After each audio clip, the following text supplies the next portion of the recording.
we're talking the Kang. LeBron James' pursuit of a 5th title with this veteran-laden Lakers team got off to a bit of a rocky start, but LA seems to be figuring some things out. They've won 4 of their last 5, started something special potentially cooking in Hollywood. But Nick, the early season NBA storyline you find the most intriguing is blank. Yeah, I almost went with the Lakers and their immediate lineup changes, not starting a center, staggering LeBron and Russ's minutes. That's something to watch. However, thanks to Wild's beloved Boston Celtics, we have a much more topical story from last night. If you were watching the Chiefs' gritty defensive victory over the Giants, you might have missed this. The Celtics were up 14 going into the 4th quarter last night. They lost the game by 14. That's literally never happened in the shot clock era. Outscored 39-11 by the better than I expected, at least. I know a lot of people liked them this year, with the first place in the whole league, Chicago Bulls. That sounds bad. It got worse after the game when Marcus Smart, said the following. I would just like to play basketball. You know, every team knows we're trying to go to Jayson and Jaylen. And every team is programmed and studied to stop Jayson and Jaylen. And I think everybody's scouting report is make those guys try to pass the ball. They don't want to pass the ball. And that's something that they're going to learn. They're still learning, you know, and we're proud of the progress they're making, but they're going to have to make another step and find ways to not only create for themselves, but create for others on this team. So there's that. Stat Musing comes in off the top rope, and he's like, hey, by the way, Jaylen Brown, Jayson Tatum, they never pass. Now, that stat's a little outdated because Paul George has since played, but it still remains. Of guys that take a bunch of shots, and by the way, Jaylen and Jayson are 6th and 7th in the league in scoring, respectively. Not a lot of assists. Here's my takeaway, Wilds. And I know I said your beloved Celtics, and that's probably unfair because they're just one of your 9 favorite teams in the NBA. You're a Knicks fan, you're a Blazers fan, you're a Sixers fan, you're a lot of teams. But you still have a soft spot in your heart for the Celtics. When did Marcus Smart become an elder statesman that's allowed to say things like, Jayson Tatum and Jaylen Brown are still learning, and we're proud of them? Huh? I understand you're 27 years old and Jaylen Brown is the ripe young age of 25.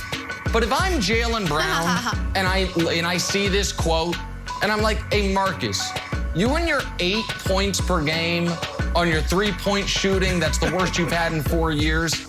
Zip it, buddy. I'm not the problem here. And the idea that we would be cooking more if we had more Marcus Smart, one-on isolation plays. They didn't even run that for Marcus Smart at Oklahoma State, much less in the NBA. So I don't know why Marcus Smart decided this is, the hill he wants to climb. I wonder how new head coach Ime Udoka is going to deal with it. But this is all bad for your Boston Celtics, my friend, who are a bad basketball team. Look, there will be no Marcus Smart slander. Marcus plays the Draymond role of heart and soul and vocal leader, largely because no one else wants to take it. The fact that he had to say this to the media this early in the season shows that there are foundational cracks in the Celtics franchise that haven't been fixed. They've been plastered over. Guys, you are in a rebuild, and you have to make roster changes, not front office musical chairs. There's a real problem in Boston, and they're not willing to make a move. We're this early into the season, you have this type of stuff coming out, it's a disaster. So anyways, let's move on down to 95 for one of my other favorite teams, the old Philadelphia 76ers. So I was a proponent of Dame Day. I wanted Damian Lillard's jersey to be risen to the rafters as Dame says, maybe another first-round exit courtesy of Donovan Mitchell and the Joker is not the way I should end my career. Philly showed him love. Take a listen. Is capable of, just leaves defenders so vulnerable.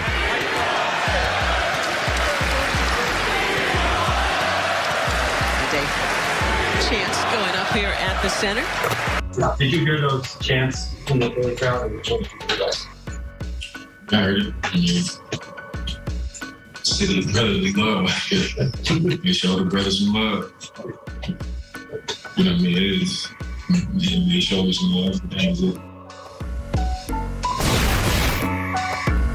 Broussard, Mr. Loyal to the Soil, is exactly that.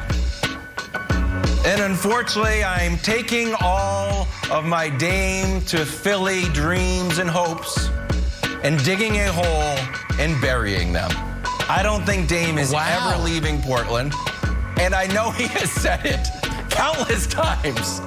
But it took me this specific incident to say, you know what? Dame is never leaving. He's going to ride it out in Portland. And Broussard, I don't think he ever gets a championship, and I think he's okay with it. No, I think you're right. Look, he's cut out of that Allen Iverson, Russell Westbrook mold. Where remember, Iverson was like, I'm going to give 110% to win a championship here in Philadelphia, my franchise, my town.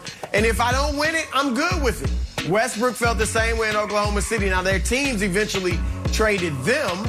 But that may be the only way Lillard is moved. If the Blazers just decide, you know what, we're not going anywhere.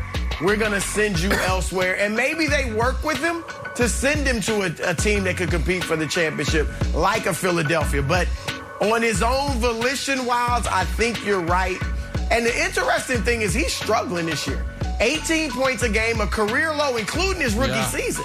He is getting a career high 8 assists. But Chauncey Billups, who you remember in Detroit, how they win the championship, ball movement. He is doing more ball movement. It's not just Dame high pick and roll anymore, and Dame is adjusting to it. I think he'll catch on and get back to his greatness very soon. But yeah, Wilds, I'd love to see Dame and Embiid together. Don't think it's going to happen. My drawing a blank, though, you guys went negative. I'm going positive. And it is the Golden State Warriors resurgence. Have you been paying attention, America? Oh, people name the Jazz, the Lakers, the Suns, the Nuggets, all these contenders out west. Nobody said Steph and the crew. They're 5-1. What intrigues me is this legit? Is this real, or is this Washington, Chicago, New York leading the league early with their record? I think this is legit. Steph's playing great, leading the league and scoring 28.5 points a game. Their defense is 4th in the league in defensive rating. They're number 1 in assists with the great ball and player movement. If Klay Thompson comes back, and it should be December or January, 90% of what he used to be comes back from the Achilles injuries, I'm putting the Golden State Warriors right there atop the Western Conference as a legitimate finals contender. And I love to see. I didn't say favorite yet. We'll see. But definitely a contender with a Klay Thompson who's close to what he's doing. Call it a contender Warriors are alert. on a finals contender alert. Yeah, there you go.